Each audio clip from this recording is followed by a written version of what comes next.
नमस्कार, आप देख रहे हैं यू न्यूज़ यूपी और मैं हूं राहुल सिंह। यूपी गुनाह में गुनाह की एक और सच्ची सनसनीखेज खबर लेकर मैं आपके सामने हाजिर हूं। हमने एक दिन पहले आपको एक खबर दिखाई थी जहां पर यूपी के सहारनपुर जिले में एक भाई ने पुलिस कस्टडी के दौरान पुलिस वालों के बीच में अपनी बहन को बेदर्दी से गोली मारकर मौत की घाट उतार दिया था।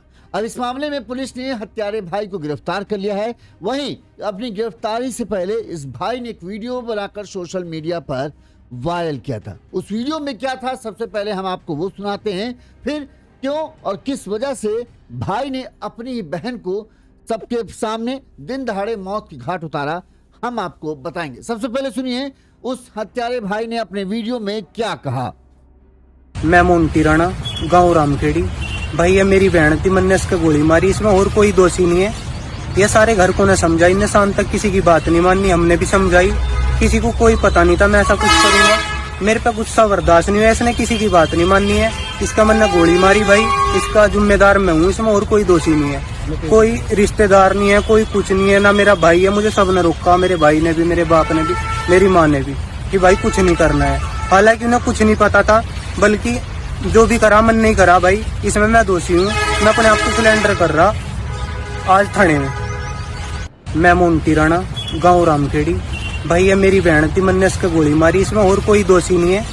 ये सारे घर को ने समझाई, इन्हें शाम तक किसी की बात नहीं माननी, हमने भी समझाई, किसी को कोई पता नहीं था मैं ऐसा कुछ करूंगा।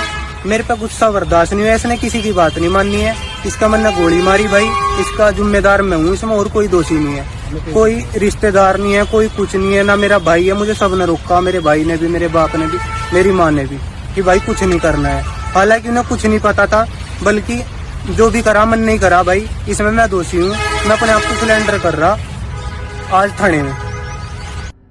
सुना आपने, कैमरे के सामने बिना किसी डर के, बिना किसी हिचक के ये कैमरे पे खड़ा शख्स कह रहा है कि हाँ, मैंने ही अपनी बहन को गोली मारी क्योंकि परिवार की इज्जत दांव पर थी। सहारनपुर की कहानी सिर्फ एक हत्या नहीं बल्कि उस सोच की कहानी है जहां बहन की जिद और भाई के गुस्से दोनों एक दूसरे का टकराव होता है और अंजाम होता है मौत। पुलिस कस्टडी, चारों तरफ सुरक्षा, लेकिन फिर भी भाई ने बहन के सिर पर तमंचा सटाकर ट्रिगर दबा दिया। आखिर क्यों इज्जत के नाम पर भाई ने अपनी ही बहन का वो कातिल बन गया।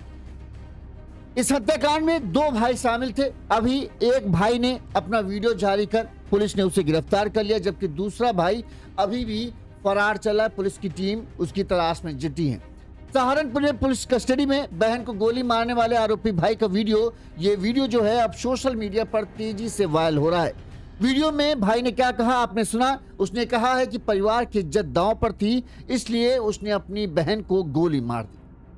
भाई ये भी कह रहा है कि हमारे परिवार के लोगों ने अपनी बहन को समझाने की बहुत कोशिश की, लेकिन वो नहीं मानी, जिसके बाद गुस्से में आकर मैंने ये कदम उठा लिया। इसमें मेरे परिवार के किसी भी सदस्य का कोई दोष नहीं है, मैं खुद ही थाने में जाकर सरेंडर भी कर रहा हूं। भाई का नाम है मोंटी और बहन का नाम है राखी। राखी जो है प्रेमी के साथ बताते हैं कि 16 मार्च को चली गई थी। उसके बाद 23 मार्च को वो थाने पहुंचती है, जब परिवार के लोगों ने अपनी बहन के लापता होने की शिकायत दर्ज कराई थी।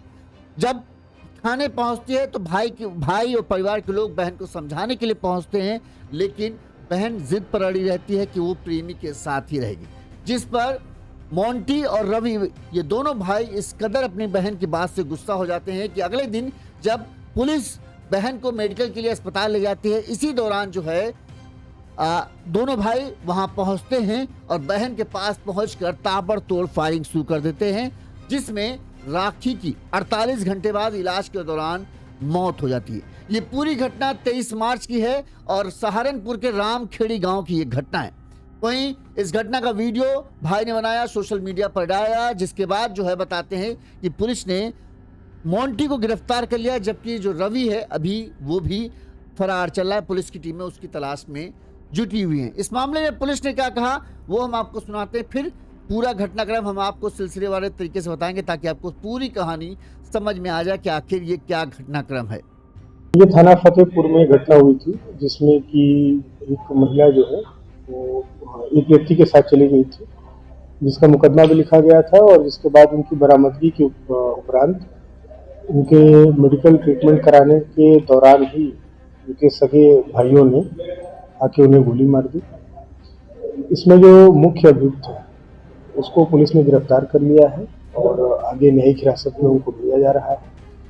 और इसमें जो महिला है उनकी दुखद मृत्यु हो चुकी है और उस संबंध में भी जो आगे कार्रवाई है कराई जा रही है। तो सर क्या जब गोली मारी थी अकेला था या भाई? इनके साथ इनके भाई भी थे और वो सारी चीज़ें जो है वो एविडेंस का पार्ट है, वो इन्वेस्टिगेशन का पार्ट है। उसमें और कौन कौन लोग थे ये सब भी जानकारी हम लोग कर रहे हैं, लेकिन फिलहाल जो है अभी ये दोनों जो भाई हैं उन्होंने ही इस घटना को। चलिए अब हम आपको पूरी खबर ये विस्तार से बताते हैं ताकि आपको पूरा मामला समझ में आ जाए। 16 मार्च को जो कहें ये यूपी के सहारनपुर जिले की घटना है। जैसा कि हमने बताया 16 मार्च की तारीख को जो मोहम्मदपुर कधेला गांव के रहने वाला लवकुश नाम का एक युवक था, जिसके साथ जो है ये रामखेड़ी गांव की रहने वाली राखी जो है, राखी राणा कहें, ये लवकुश के साथ घर से बिना बताए, मतलब क्या बिना बताए भाग जाती है। बताते हैं कि दोनों एक दूसरे से प्यार करते थे। इस बात की जानकारी घर वालों को हुई तो घर वाले इस रिश्ते के खिलाफ हो गए, जिसके बाद राखी और लवकुश जो है 16 मार्च को घर वालों के बिना मर्जी के बिना बताए घर से भाग जाते हैं। इस पर राखी के घर वालों ने जो है ये थाने में जाकर मुकदमा शिकायत दर्ज कराई। यहाँ पर पुलिस जब इन दोनों की तलाश शुरू करती है, जांच पड़ताल शुरू करती है, तो परिजनों ने चूंकि ये दर्ज कराया था कि उनकी बिटिया का जो लवकुश है उसने अपहरण किया है या बहला फुसला कर उन्हें बहला लेकर चला गया है, तो लिहाजा पुलिस इस मामले में जांच पड़ताल शुरू कर रही थी। लगातार पुलिस की टीमें जो हैं ये लवकुश के घर वालों से पूछताछ कर रही थी, लवकुश के घर पर दबाव बना रही थी ताकि लवकुश कहाँ है इसके बारे में जानकारी हो। वहीं जब शायद ये होता है कि लवकुश के ऊपर ज़्यादा दबाव पड़ता है, उसके परिवार वालों से पूछताछ होती है, तो लवकुश और राखी बताते हैं 23 मार्च को लवकुश ने राखी को थाने के बाहर छोड़ दिया। यहाँ पर जो राखी है वो सीधे थाने में पहुँचती है और पुलिस वालों को बताती है कि हाँ वो अपनी मर्जी से अपने प्रेमी के साथ गई थी, ना कि किसी ने उसका अपहरण किया था। वहीं पुलिस इस बात की सूचना जो है राखी के घर वालों को देती है कि भाई आपकी बेटी जो है वो मिल गई है। इसके बाद घर वाले 23 मार्च की रात को ही जो है थाने में पहुंचते हैं और राखी से बातचीत करते हैं। अब यहाँ पर राखी को समझाने की जो है थाना फतेहपुर था, यहाँ पर पुलिस जो है राखी जो कहें राखी के घर वाले थे, भाई थे, माँ थे, पिता थे, सब राखी को समझाने में जुटे रहते हैं कि तुम इस बात को कहो कि हाँ जो लवकुश है तुम्हें बहला फुसला कर लेकर गया था और तुम अपनी मर्जी से नहीं गई थी और तुम्हें जबरदस्ती अपहरण करके ले गया था। लेकिन राखी इस जिद पर अड़ी थी कि नहीं, मैं तो उससे प्यार करती हूँ और मैं उसके साथ ही रहूंगी, मैं उसके खिलाफ बयान नहीं दूंगी। परिवार वालों के खिलाफ, चूंकि जब राखी भागी घर से तो किसी तरह से राखी के घर वालों ने इस बात को पूरे मोहल्ले में दबा के रखा। तब जानते हैं जब कोई लड़की जवान घर से लड़की से गायब हो जाती है तो मोहल्ले के लोग बातचीत को बनाना शुरू करते थे। इस पर किसी तरह से परिवार के लोग इस बात को लेकर कहते कि हाँ किसी के घर गई, कहीं गई है, इस तरह से बहानेबाजी कर रहे थे। लेकिन परिवार वालों को डर था जब राखी कोर्ट में जाकर ये बात कहेगी, क्योंकि उन्होंने FIR दर्ज कराई थी। अब कोर्ट के सामने पेश होकर राखी को ये बयान देना था कि आखिर क्या हुआ उसके साथ। तो अगर जब ये कोर्ट में जाके राखी इस तरह का बयान देगी तो ये जो खबर है सुर्खियों में छाएगी, सोशल मीडिया, पेपर, न्यूज़पेपर, अखबार, टीवी सब में खबर चलेगी, तो इससे उनकी बहुत बदनामी होगी। बताया जा रहा है क्योंकि लवकुश शायद जो था वो यादव बिरादरी से था और यहीं जो लड़की है वो ठाकुर बिरादरी से। दोनों बिरादरी का कहीं कोई मेल हो नहीं सकता था परिवार वालों के मुताबिक कि भाई हमारा अलग है, उनका अलग है। अब ऐसे में घर वालों को अपनी इज्जत, मान सम्मान की बहुत चिंता थी, इसलिए वो राखी को समझाने में जुटे थे कि किसी तरह से राखी उनकी बात समझे और ये जाने कि उसके इस कदम से परिवार की इज्जत दांव पर लगी रहेगी। लिहाजा समझाने की कोशिशें बहुत हुई, लेकिन कहें राखी के सिर पर इश्क का भूत ऐसा सवार था कि उसे अपनी खुशी, अपने आशिक के सिवा कुछ भी नहीं दिख रहा था। वो बस एक ही बात कह रही थी कि वो अपने प्रेमी के साथ रहेगी और अपने प्रेमी के खिलाफ कतई बयान नहीं देगी। वो बालिग है, अपना फैसला ले सकती है और कोर्ट के सामने जब वो ये बात कह देगी तो फिर पुलिस जो है लवकुश के परिवार वालों को परेशान करना बंद कर देगी और इसके बाद हम खुशी खुशी जो है लवकुश के साथ रहेंगे। अब भाई के सामने भाई ये देख रहे थे मोंटी और रवि कि किस तरह से उनके माता पिता जो हैं वो अपनी बहन के सामने रो रहे हैं, गिड़गिड़ा रहे हैं, हाथ जोड़ रहे हैं कि बेटा इज्जत रख लो, ऐसा मत करो, ये सब ठीक नहीं है। तमाम तरह की कोशिशें जब नाकाम हुई, जब उन्होंने देखा कि राखी का दिल बिल्कुल भी नहीं पसीज रहा और उसने साफ साफ इनकार कर दिया, तब रोते बिलखते परिजन जो हैं घर वापस लौट जाते हैं। अब दोनों भाई ने ये सब देखा हुआ था, अब वो भी गुस्से में तमतमाए थे। उनको लग रहा था कि उनकी बहन की वजह से उनके पिता को कितनी बदनामी झेलनी पड़ेगी, उनके परिवार को कितनी बदनामी झेलनी पड़ेगी, और इस बात से जो है वो दोनों जो हैं गुस्से में भरते जा रहे थे। अगले दिन बताते हैं कि राखी को पुलिस मेडिकल के लिए सीएससी ले गई, फतेहपुर सीएससी। यहाँ पर जब पुलिस की गाड़ी के अंदर ही राखी बैठी हुई थी, उसके बगल में एक महिला पुलिसकर्मी बैठी थी, तभी बताते हैं कि रवि और मोंटी वहाँ पहुँचते हैं और पुलिस की गाड़ी के पास पहुँचते हैं। राखी उन्हें देखती है। इससे पहले राखी कुछ समझ पाती या पुलिस वालों को भी कुछ अंदाजा होता, बताते हैं कि रवि और मोंटी ने तमंचा निकाला और ताबड़तोड़ फायरिंग कर दी, जिससे एक गोली जो है राखी के सिर में जा लगी, जिससे राखी औंधे मुंह उसी कार के अंदर गिर गई। इस दौरान गोली चलने से पूरे कहें अस्पताल के आसपास हड़कंप मच जाता है। पुलिस रवि और मोंटी को पकड़ने की कोशिश करती है। इससे पहले दोनों भगदड़ का फायदा उठाकर वहां से भागने में कामयाब हो जाते हैं। गोली चलने की आवाज सुनकर तुरंत ही अस्पताल के लोग बाहर भाग के आते हैं। पुलिसकर्मी भी तुरंत राखी को लेकर अंदर अस्पताल इलाज के लिए लेके जाते हैं। यहाँ पर चूंकि सिर में गोली लगी थी, लिहाजा स्वास्थ्य केंद्र के डॉक्टरों के भी हाथ पांव फूल जाते हैं। उन्हें तुरंत ही वो राखी को जिला अस्पताल के लिए रेफर कर देते हैं। जिला अस्पताल में जो है डॉक्टर जो है देखते हैं कि उसकी हालत काफ़ी क्रिटिकल है, लिहाजा उसे राखी को एम्स ऋषिकेश के लिए रेफर कर दिया जाता है। यहाँ पर राखी का इलाज शुरू होता है, लेकिन 28 घंटे बाद मंगलवार रात 9 बजे करीब जो है राखी ने, क्योंकि सिर पर गोली लगनी थी तो ऐसे में बचने की संभावना ना के बराबरी थी, फिर भी डॉक्टर अपनी कोशिश में लगे रहे लेकिन उसे बचा नहीं पाए। रात 9 बजे करीब राखी की मौत हो गई। राखी की मौत की खबर सामने आने के बाद पुलिस की 3 टीमें जो हैं वो रवि और मोंटी, ये दोनों भाई थे, इनकी तलाश में जुटी हुई थी। इस दौरान अगले दिन जो है मोंटी जो इसका भाई था, उसका एक वीडियो सोशल मीडिया पर वायरल हुआ। उस वीडियो में मोंटी ने कहा कि राखी मेरी बहन थी, मैंने ही उसे गोली मारी है, इसमें कोई और दोषी नहीं है। घर के सभी लोगों ने मुझे समझाया था, हमने भी उसे समझाया, लेकिन उसने किसी की बात नहीं मानी। किसी को ये नहीं पता था कि मैं ऐसा कदम उठा लूँगा। मुझसे गुस्सा बर्दाश्त नहीं हुआ और मैंने उसे गोली मार दी। इसका जिम्मेदार मैं हूँ, इसमें किसी और का कोई दोष नहीं है। मेरे मम्मी पापा और भाई बहन ने मुझे रोका था कि कुछ नहीं करना है, उन्होंने कुछ नहीं किया, जो भी किया मैंने किया, मैं ही इसका दोषी हूँ। मैं खुद आज थाने में सरेंडर होने जा रहा हूँ। ये वीडियो रवि ने, मोंटी ने माफ़ करना, वीडियो बनाकर अपने इंस्टाग्राम अकाउंट पर अपलोड किया और इसके कुछ देर बाद ही पुलिस ने जो है मोंटी को गिरफ्तार भी कर लिया है। अब मोंटी की गिरफ्तारी के बाद जो है उसका भाई रवि अभी वो फरार चला है। पुलिस की टीम उसके तलाश में जुटी हुई है और मोंटी से पूछताछ भी की जा रही कि रवि कहाँ है, लेकिन मोंटी कहना हमें नहीं पता रवि भाई कहाँ गया।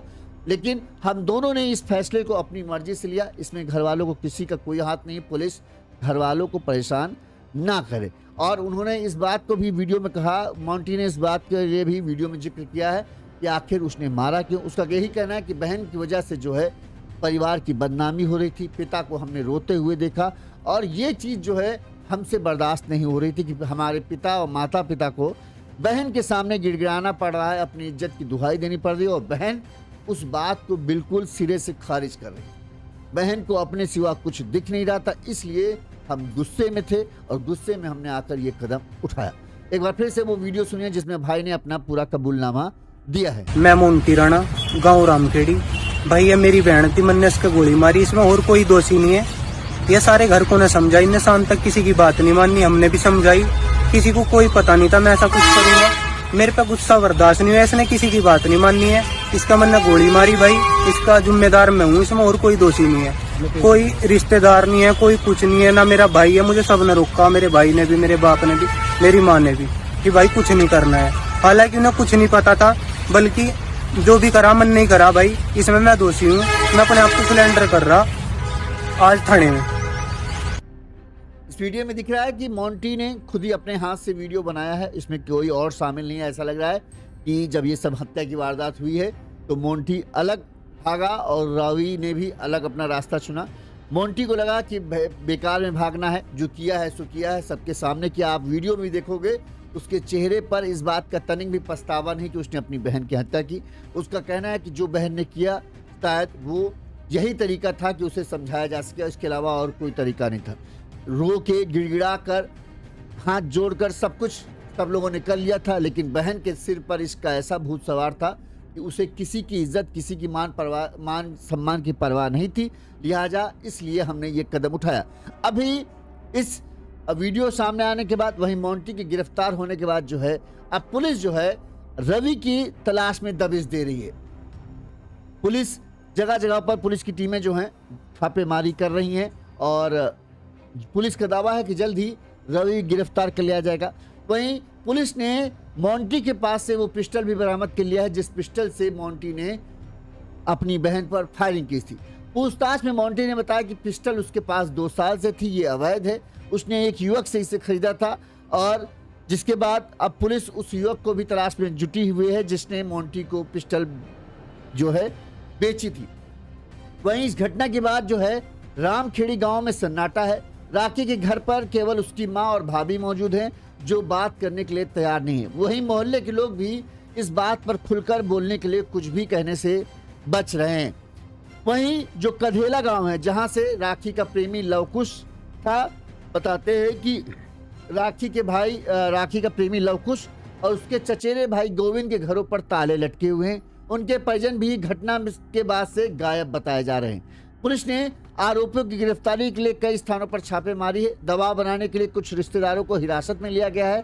लवकुश और गोविंद का 16 मार्च के बाद से कोई सुराग नहीं मिलने से मामला थोड़ा सा उलझा हुआ है कि आखिर वो दोनों गए कहाँ हैं। शायद ये हो सकता है कि चूंकि जिस तरह से जब ये घटना हुई, पहले तो लवकुश 16 मार्च को जो बताते हैं प्रेमिका को लेकर भाग गया था, राखी को लेकर।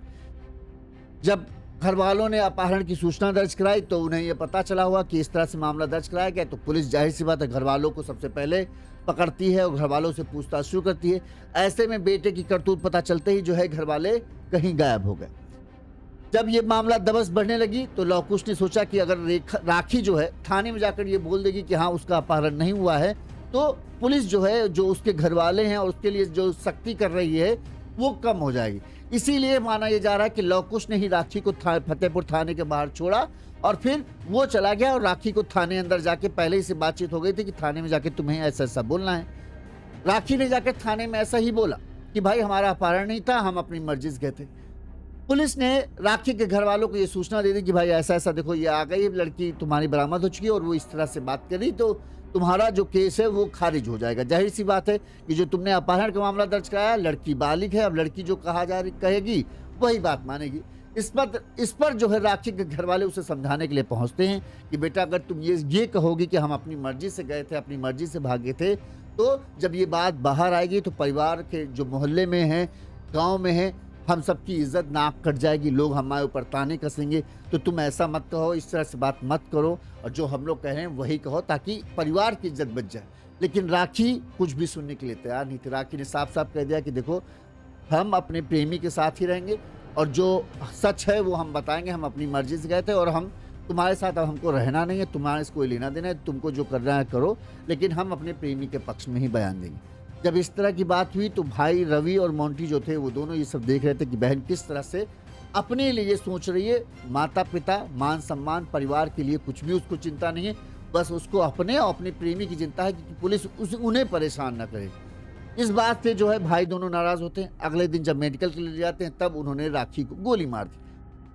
जब गोली मारने की खबर सामने आई तब से लवकुश और लवकुश का पूरा परिवार गायब है। शायद उनको यह आशंका हो कि हो सकता है कि बहन की हत्या के बाद जो दोनों भाई हैं वो उनके भी पीछे आ सकते हैं। ऐसे में वो लोग पहले ही गायब हो गए ताकि जब तक दोनों भाई की गिरफ्तारी नहीं हो जाती तब तक वो किसी तरह से सुरक्षित रहें। ऐसा ना हो कि दोनों भाई जो हैं उनके पास बहन का बदला लेने के लिए कि तेरी वजह से बहन को मारना पड़ा तो अब तुझे भी मारेंगे।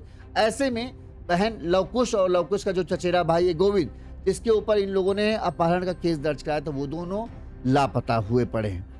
अब पुलिस जांच पड़ताल शुरू कर रही है, रवि की भी तलाश जारी है। उम्मीद करते हैं जल्दी पुलिस रवि को भी गिरफ्तार कर लेगी। अब इस घटना के बाद जो गांव के लोगों में जो है कहें अलग अलग है। कोई लोग कह रहे हैं कि यार गलत कर दिया, जब लड़की जब पसंद थी, लड़की जब खुश रही थी तो ठीक है, कर देना चाहिए था, क्या कर ले सकते हो। लेकिन वहीं कुछ लोग कह रहे हैं कि बहुत सही किया, इस तरह की लड़कियों के साथ ऐसा ही करना चाहिए। जो अपने परिवार के, अपने माता पिता की इज्जत को अपनी इज्जत नहीं समझे तो उनको जिंदा रहने का कोई हक नहीं। अलग अलग सबका ओपिनियन है, अलग अलग अपनी सोच है। कुछ कह रहे हैं कि अरे जब जवान थी और पसंद थी, वो उसके साथ खुश थी तो क्या कर सकते हो, ज़्यादा से ज़्यादा तुमको अपने उससे संबंध खत्म कर लेने चाहिए थे। लेकिन कई लोगों का कहना है कि संबंध खत्म कर देने से सब कुछ खत्म नहीं होता, परिवार के ऊपर तो एक दाग लग ही जाता कि बताओ इनकी बिटिया जो है किसी के साथ भाग गई। तो तमाम तरह की बातें हैं, अलग अलग सबका ओपिनियन है, अलग अलग अपनी राय है। कोई इसे सही कह रहा है, कोई गलत कह रहा है। अब आपकी क्या राय है कमेंट करके जरूर बताइएगा। इसी तरह से गुनाह की तमाम खबरें हम आप तक पहुंचाते रहेंगे। देखते रहिए यूनिज़ यूपी। साथ ही अगर आपको हमारी खबरें अच्छी लगती है, आपको लगता है हम सही तरीके से आप तक खबरें पहुंचा रहे हैं, तो आप हमें आर्थिक तौर पर सहयोग दे सकते हैं, जैसे हमारे इन दर्शकों ने दी है। हमारा फ़ोन पे नंबर स्क्रीन पर फ्लैश हो रहा है, इस नंबर पर आप अपने सामर्थ्य, अपनी क्षमता, अपनी इच्छा अनुसार हमें मदद भेज सकते हैं। जैसे मुन्नीलाल मुन्ना जी ने हमें 100 रुपये भेजे, राजकुमार जी ने हमें 100 रुपये भेजे हैं और कृष्णपाल यादव जी ने हमें 200 रुपये की आर्थिक मदद दी है। हम इन सभी के आभारी हैं। इसी तरह से आप अपना सहयोग देते रहें ताकि चैनल को हम और ज़्यादा आगे बढ़ाते रहें। देखते रहिए यूनिज़ यूपी। नमस्कार।